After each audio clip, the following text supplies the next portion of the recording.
जय श्री राम दोस्तों, स्पिरिचुअल ज्ञान हिंदी कहानी में आप सबका दिल से स्वागत है। आज की कहानी है ममता की मूरत। मुस्कान कमरे में बैठकर चाय पीते हुए टीवी देख रही थी। तभी उसकी माँ का फ़ोन आता है।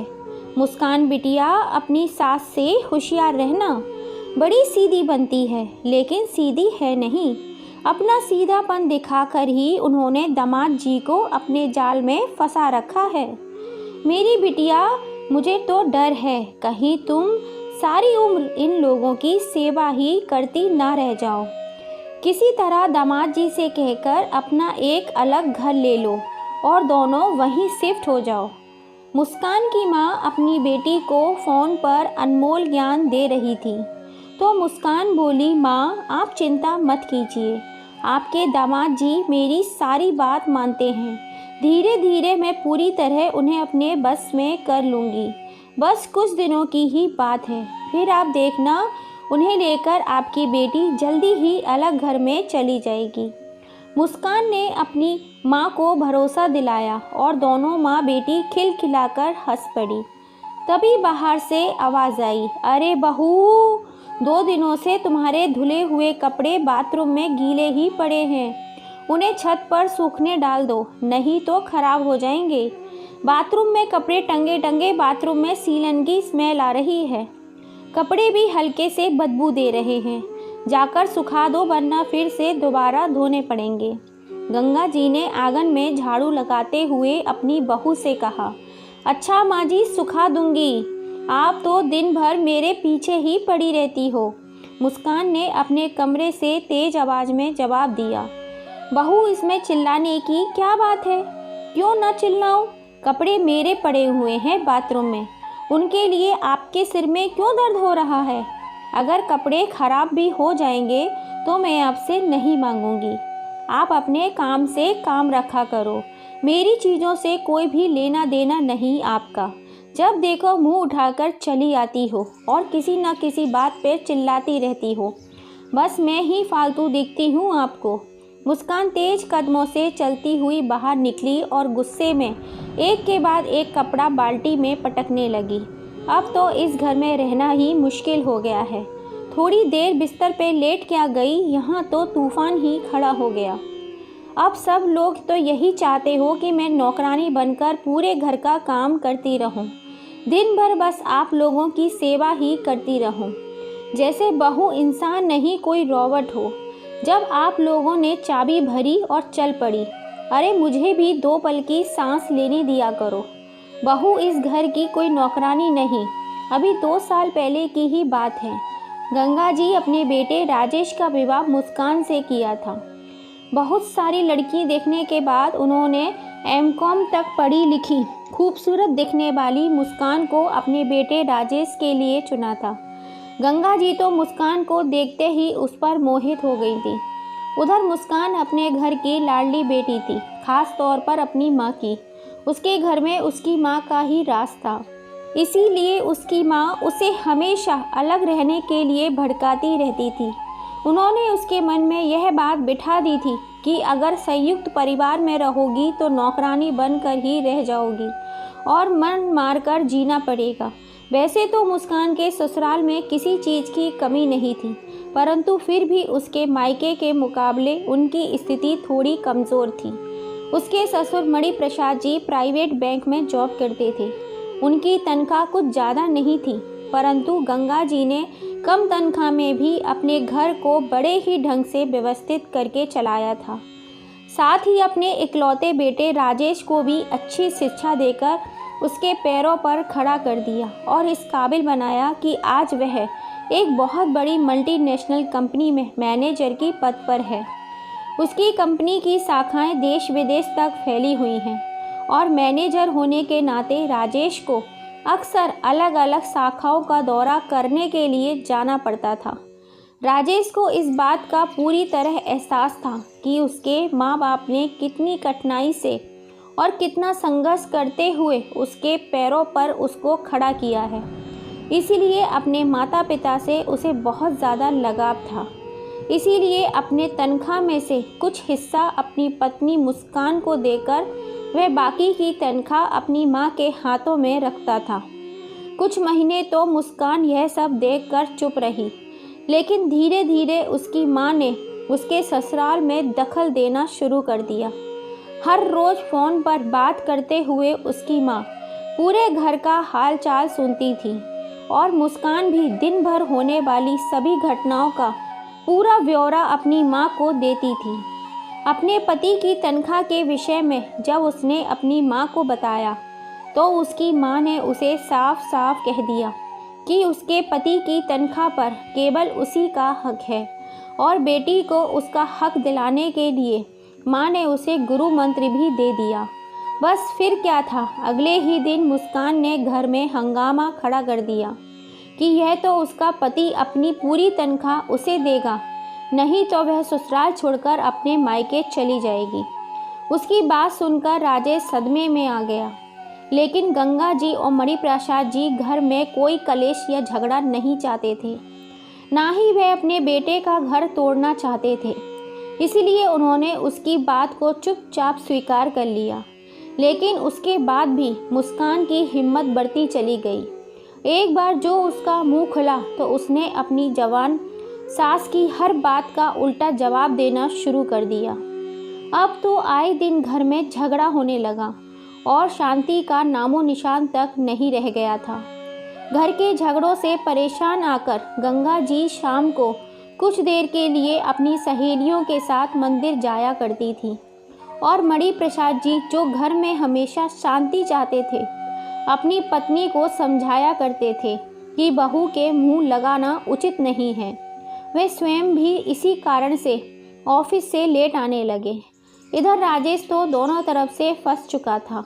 एक तरफ जन्म देने वाली माँ, जिसने अपने त्याग और बलिदान से उसे एक लायक इंसान बनाया था, उस माँ को वह कोई कठोर बात बोल भी कैसे सकता था।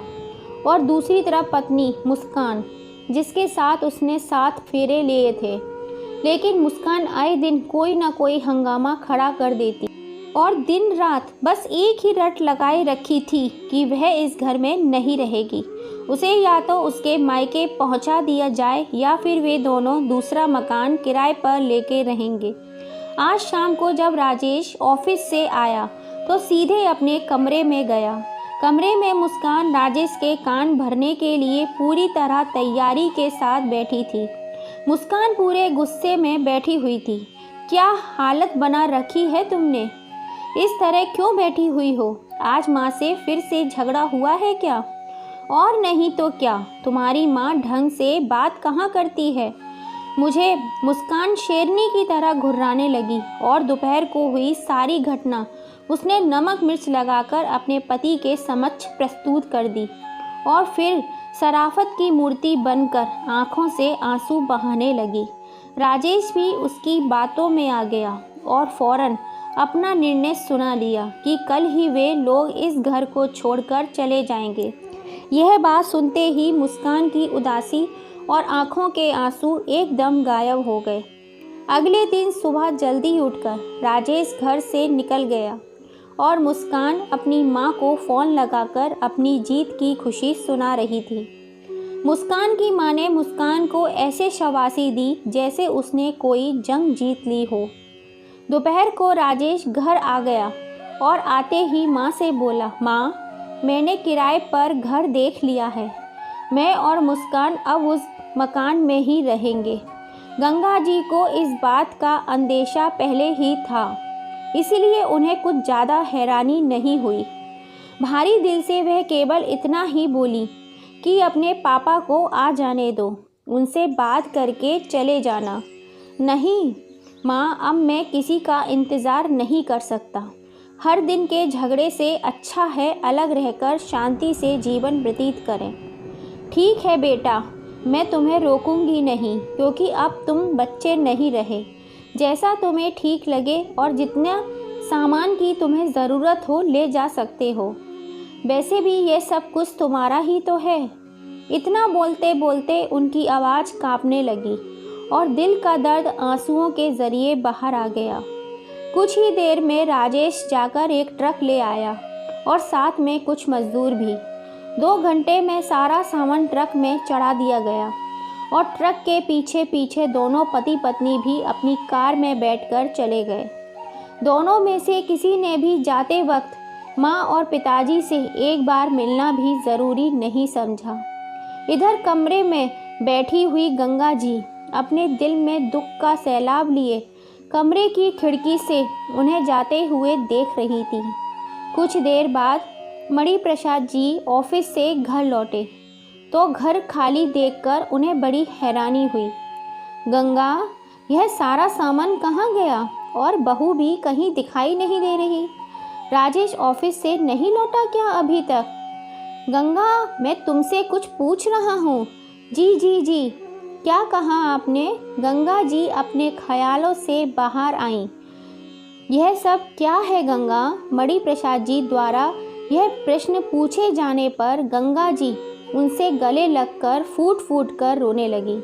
मणि प्रसाद जी ने देखा कि गंगा जी का आंचल आंसुओं से भीगा हुआ है।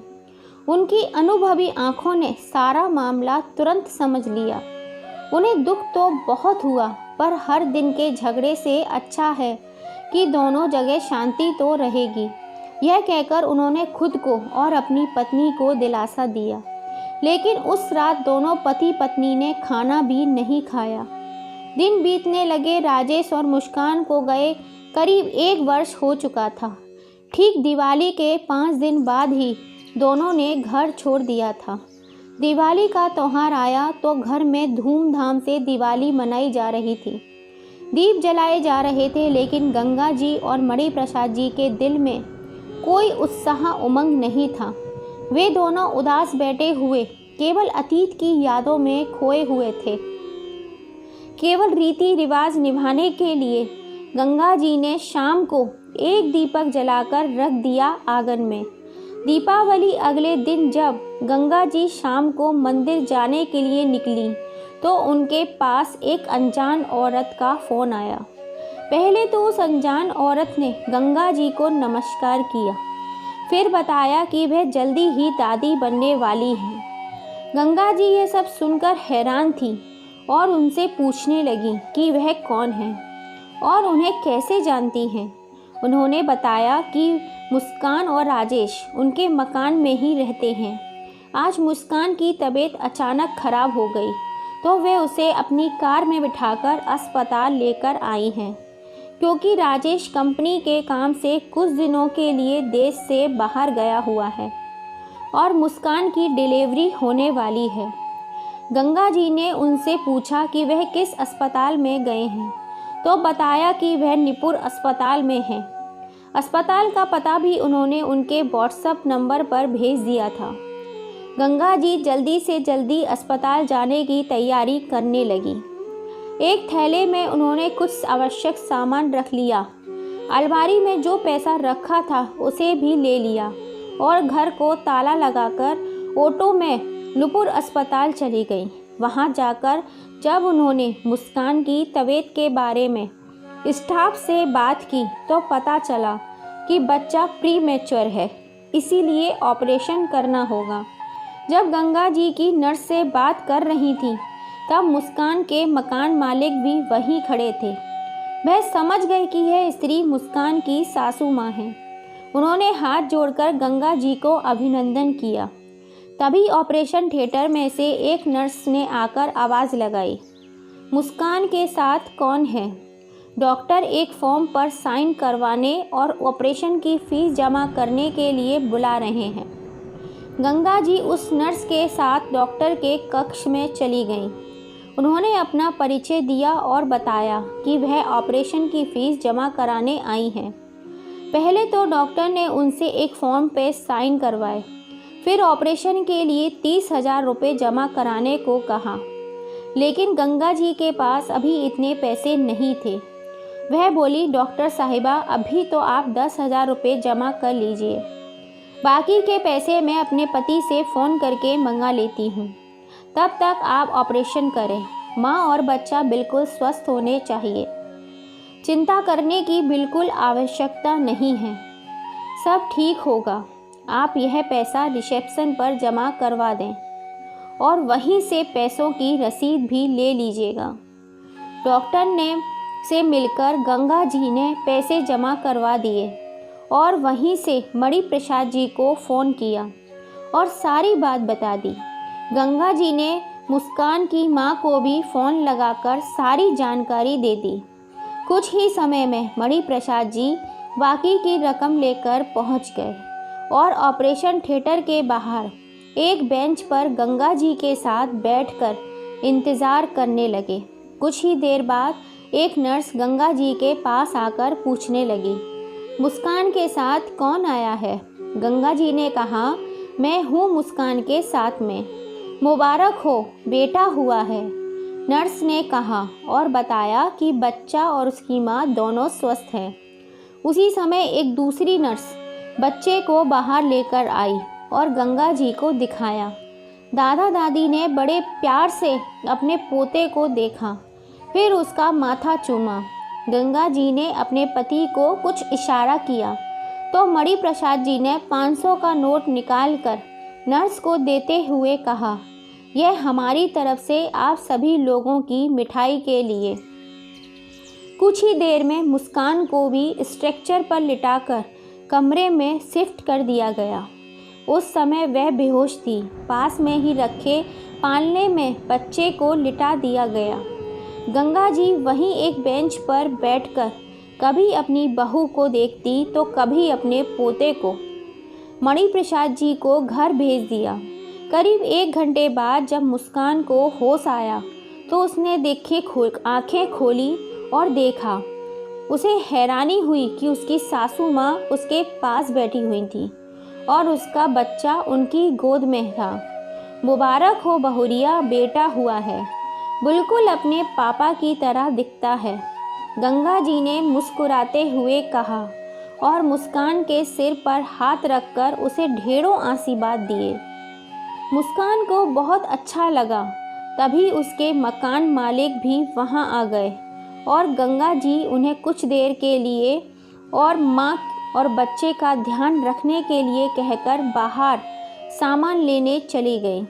उसके मकान मालिक ने मुस्कान को कहा कि मेरी पत्नी ने जब तुम्हारी सास से फ़ोन पर बात करके तुम्हारे बारे में बताया तो वह इसी समय अस्पताल में पहुंच गई, लेकिन मैं हैरान हूँ कि तुम्हारी मम्मी पापा अभी तक क्यों नहीं आए।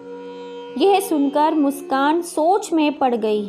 शाम हो चुकी थी लेकिन अभी तक गंगा जी ने कुछ नहीं खाया पिया था। रात भर वह मुस्कान के पास बैठकर कभी उसका सर दबाती तो कभी बच्चे को संभालती। सारी जिम्मेदारियां निभाते निभाते उनकी रात बिना सोए ही कट गई। अगले दिन सुबह मणि प्रसाद जी अपने हाथों से चाय बनाकर अस्पताल में लेकर आए और 2 कपों में डालकर गंगा जी और मुस्कान को चाय पिलाई। गंगा, अब तुम घर जाओ, मैं यहाँ बैठता हूँ। कल से तुमने भी खाना नहीं खाया है, घर जाकर तुम भी खाना खा लो और मुस्कान के लिए हल्का खाना बनाकर ले आना। मैं यहाँ हूँ इन दोनों का ध्यान रखने के लिए। मैंने ऑफिस में फ़ोन करके छुट्टी ले ली है। गंगा जी मणि प्रसाद जी को बहुत ही हिदायत देकर चली गई। वह वहीं बेंच पर बैठ गए। करीब 2 घंटे बाद उन्होंने मुस्कान से कहा, बेटा मैं ज़रा बाहर बैठता हूँ, कोई चीज़ चाहिए तो नर्स से कहलवा देना। इतना कहकर वे कमरे से बाहर निकल आए।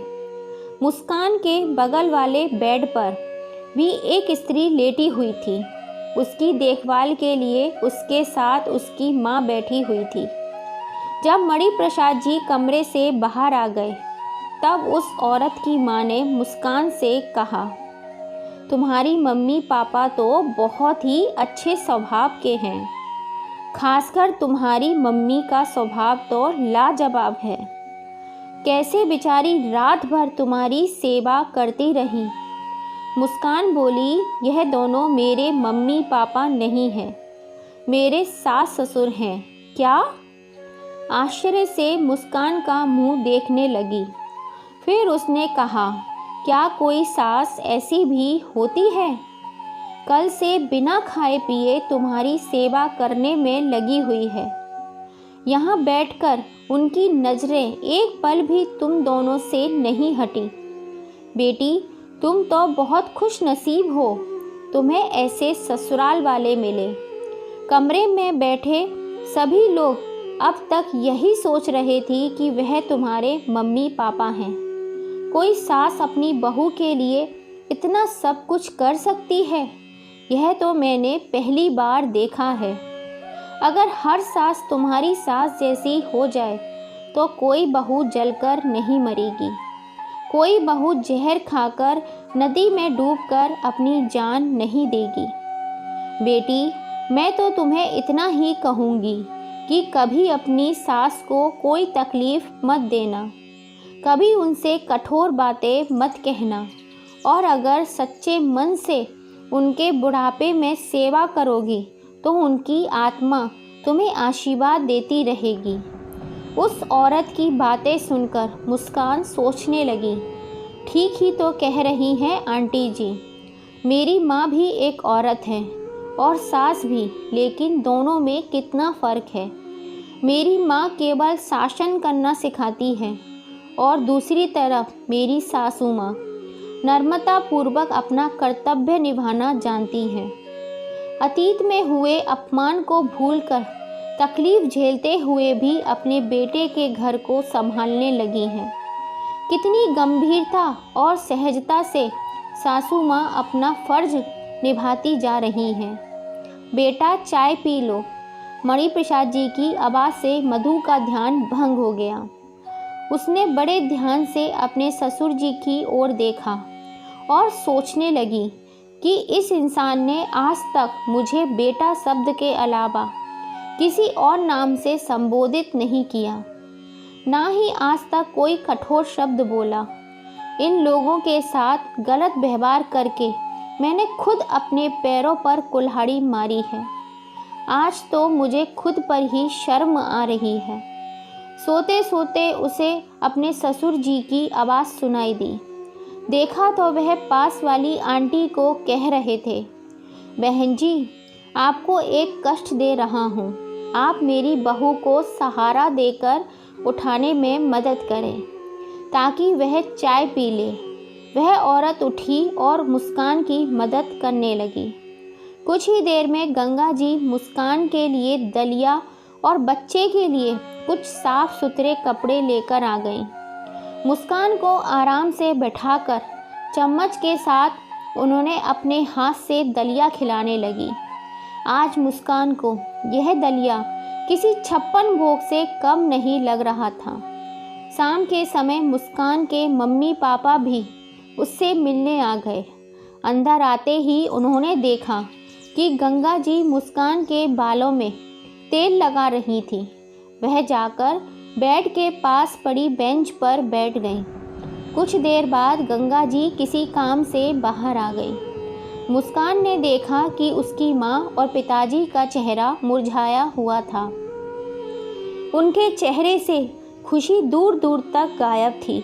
कारण पूछने पर उन्होंने बताया कि उनकी बहू यानी मुस्कान की भाभी ने अपनी माँ के बहकावे में आकर घर में बवाल खड़ा कर दिया है और अब उन पर केस करने की धमकी देकर अपना सामान उठाकर मायके चली गई है।